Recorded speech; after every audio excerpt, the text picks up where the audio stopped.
Hi there, I'm Jen. This is Remembered Reads, and this is going to be a wrap-up of some of my recent reading. The first thing I'm going to talk about is a book that I don't necessarily have a lot to say about because it's one of these texts that's on the spiritual side, which I don't always know how to react to. So this is The Art of Peace, which is a collection that was compiled and translated by John Stevens of Morihei Ueshiba's of not just writing, but bits from speeches and lectures and whatnot. So Ueshiba was the founder of Aikido, the martial art, and his philosophy was essentially that rather than thinking about the art of war, you should be thinking about the art of peace.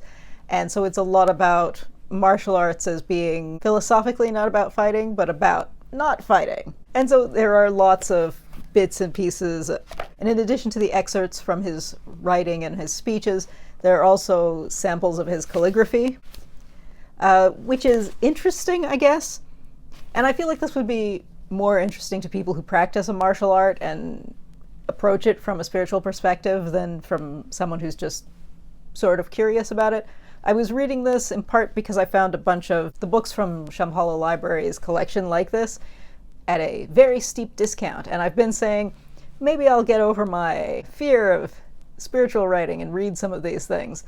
And so I picked up a few because they were very cheap.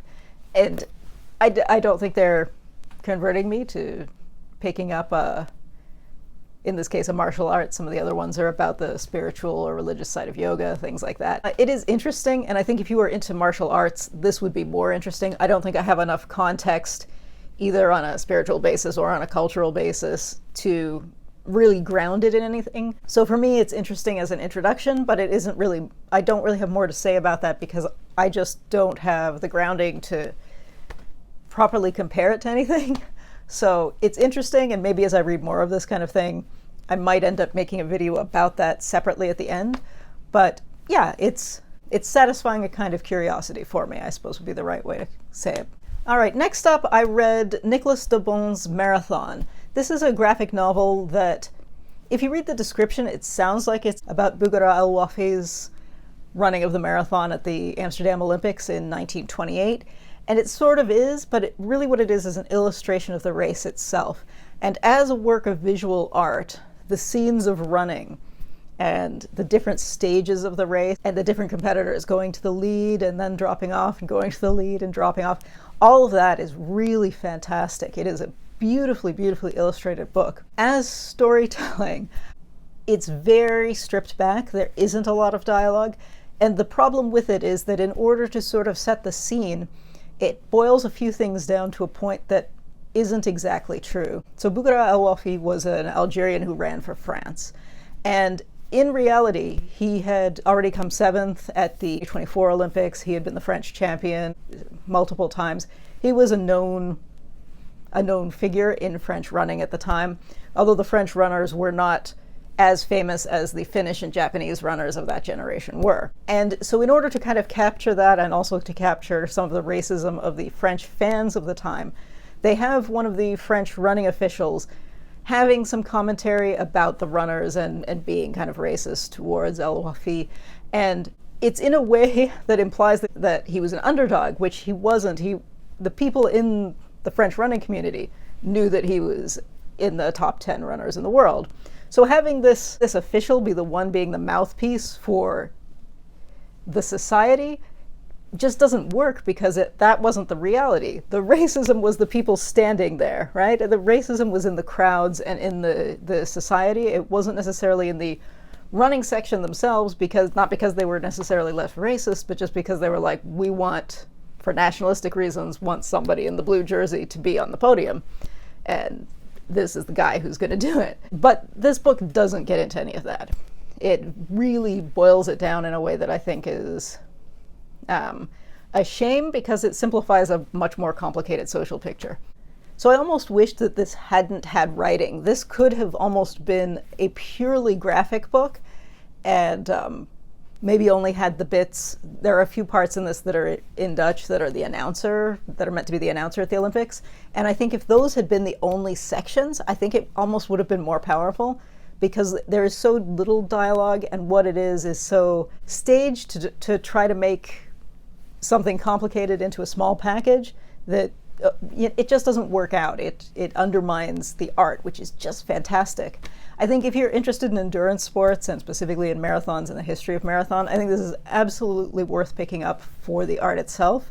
I think if you're not familiar with any of the runners of the 1920s and 30s, I think it's worth picking up for that. El-Wafi was one of the people, like a lot of runners of his generation, who did, I think it was when he went to North America, he did an exhibition race that he got paid for, so he ended up not being able to go to the next Olympics because they were so ridiculous about the amateurism in those days.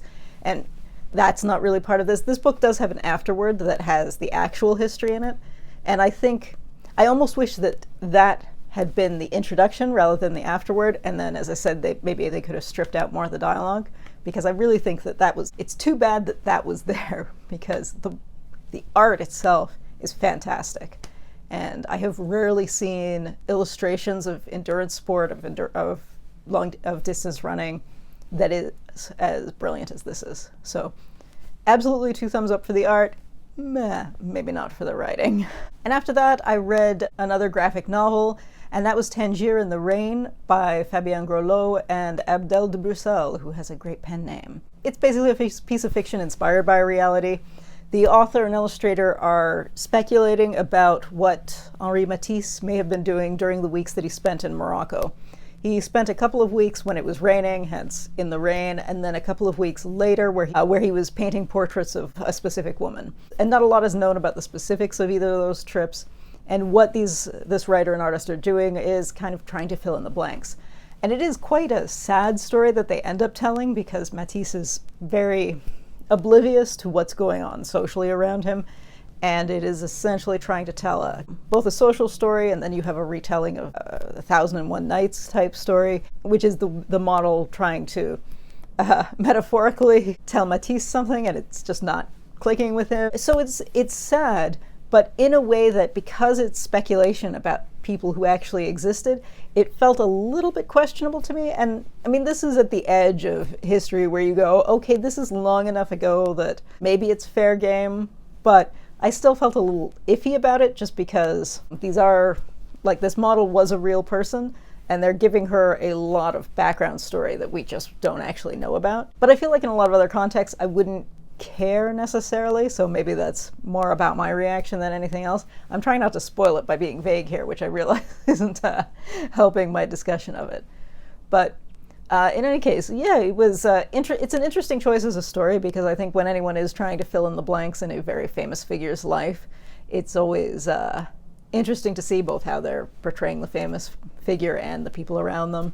And also it's kind of an interesting portrait of French colonial Morocco, if you're interested in that. The art style I thought was great, because it has just a standard, because it plays with color palettes more than it plays with style, in the sense that a lot of books that are biographies or playings on the work of a specific artist will try to mimic that artist's work.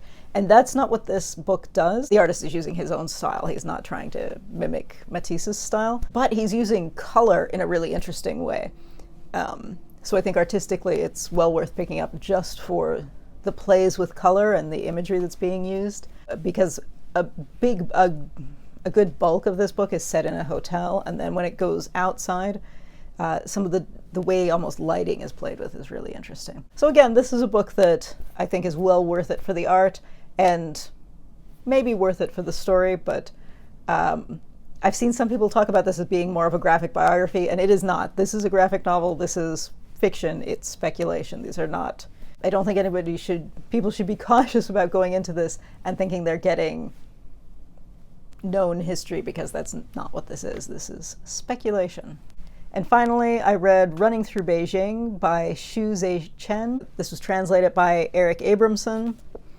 And this is a novel, actually, it's only just over 150 pages. Would this count for Shorty September? I'm not sure. I feel like maybe 150 is the cutoff, but I haven't checked.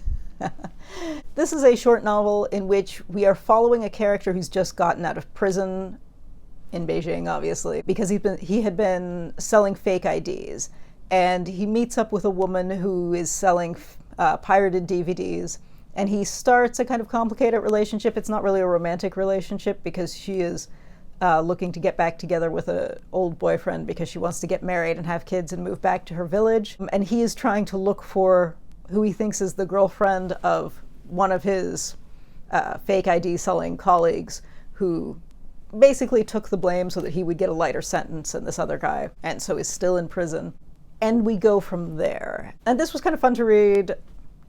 External to the content of the book itself, my sister had given me this book because she read it on a trip when she came here to visit once, and she liked this significantly less than I did. She found this pretty generically average, but I thought there was a really interesting charm to just how unlikable most of the characters in this are. They are people who haven't necessarily had the best choices and chances in life, but they also haven't made the best choices when they have had choices.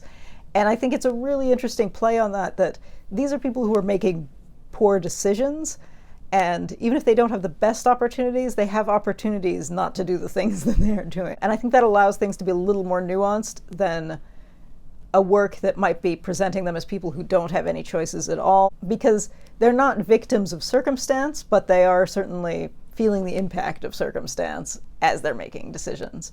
So I thought that was a really interesting portrait, specifically in terms of class and quote-unquote criminal lifestyles and whatnot. And I appreciated that.